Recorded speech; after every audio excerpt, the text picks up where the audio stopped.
Hi everyone, welcome back to another revising mini lesson for narrative writing.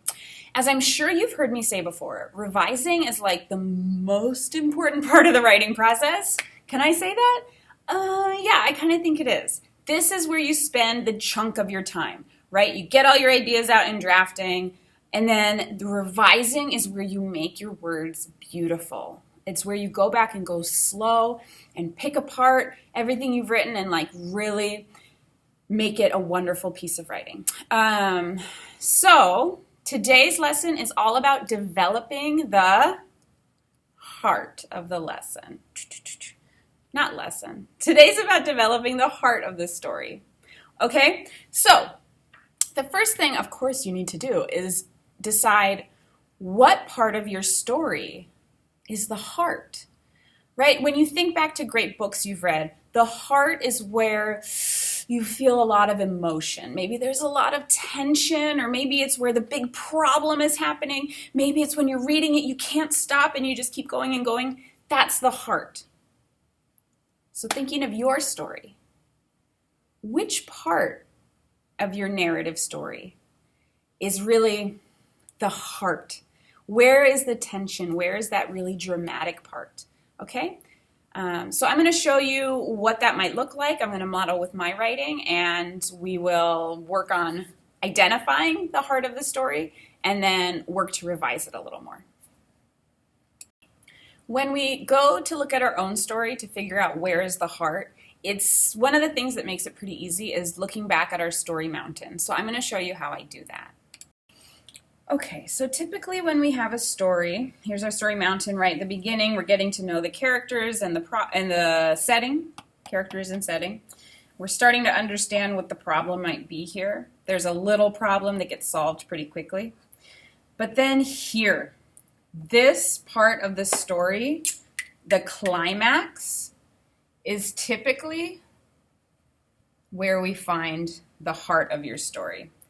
This is where we really have some emotions in this part. It's where the big problem is happening. It's where the really exciting bit happens in this big peak of the story mountain.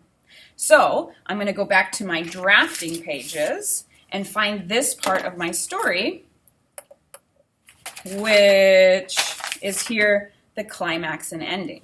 So I did a little revising in another mini lesson, but I really want to make this part magical. So I'm going to go back and I'm going to read it again and see where I can add some more details.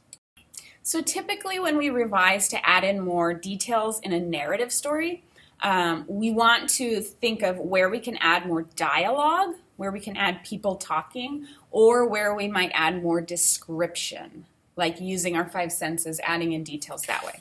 So I'm going to read through. I'm going to use a different color pen today, blue. And if I have a quick idea, I'm just going to make a note, like I'm going to draw a little symbol, and that's going to remind me. I'm not going to sit and write it all out immediately. I'm going to read through it, make some symbols, and then go back to it and write long. Okay. Atlas was so excited by the crabs scattering about, he must have forgotten that they have pinchers. I wonder if I can add in some dialogue there. Like I could just start with Atlas saying, instead of saying Atlas was so excited, I could say, I'm so excited, said Atlas. So I'm going to add just a heart to remind myself I can add that there. Flip another, Mommy, flip another, he begged. Okay, here I go, I said, as I reached under another huge rock to get ready for the flip. All of a sudden, I heard Atlas scream. I turned around and grabbed him up. What's wrong, honey? I said quickly. My finger, he answered, and he lifted up his little finger to show me a crab pinched on there pretty tight. The crab's pinchers were like a bear trap that I didn't have the key to open. I wedged my fingernail under the pincher and wiggled it until it finally let go. As the crab finally let go, it fell back into the water like a skydiver flying through the sky.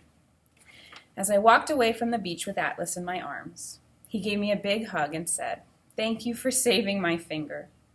It just goes to show that even when things go all wrong, they can end up all right. Okay, so I'm feeling like that last paragraph really needs some development, and I'm not quite sure how I'm going to do it yet, but I'm just going to put little marks around it because that's giving me a signal that like I want to rework that part and add more details. So I'm going to write long now and see what I come up with.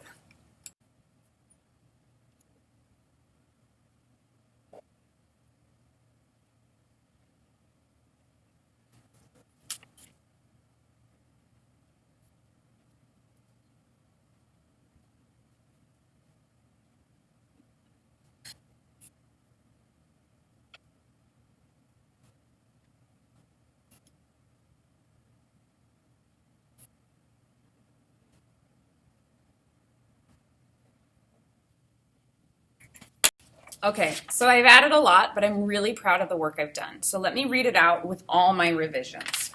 As you see now, I have my initial drafting that I did the other day, but then I also have this page with my revisions. So I have to have both of them, and I can read them and kind of go back and forth.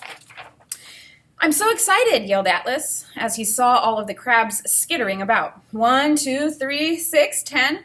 He must have forgotten all about the pinchers. "Flip another, Mommy, flip another," he begged. "Okay, here I go," I said as I reached under another huge rock to get ready for the flip. My hands slipped under the huge bumpy rock, and I curled my fingers around the bottom like a snake curling around a branch. All of a sudden, I heard Atlas scream. I turned around and grabbed him up. "What's wrong, honey?" I said quickly. "My finger," he answered, and he lifted up his little finger to show me a crab pinched on there pretty tight. The crab's pinchers were like a bear trap that I didn't have the key to open. I wedged my fingernail under the pincher and wiggled it until it finally let go. As the crab let go, it fell back into the water like a skydiver flying through the sky.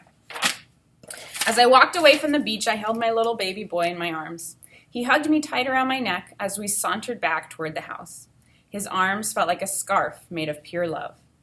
"Thank you for saving my finger," he whispered, and his soft breath tickled my ear. My body filled up with the feeling of love from the bottom of my toes to the top of my head. It just goes to show that even when things go all wrong, they can end up all right.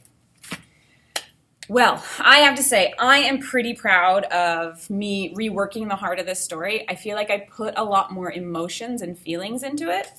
My initial draft was okay, but it didn't have all of that warm feelings of love right at the end. And that was something I really wanted my reader to feel.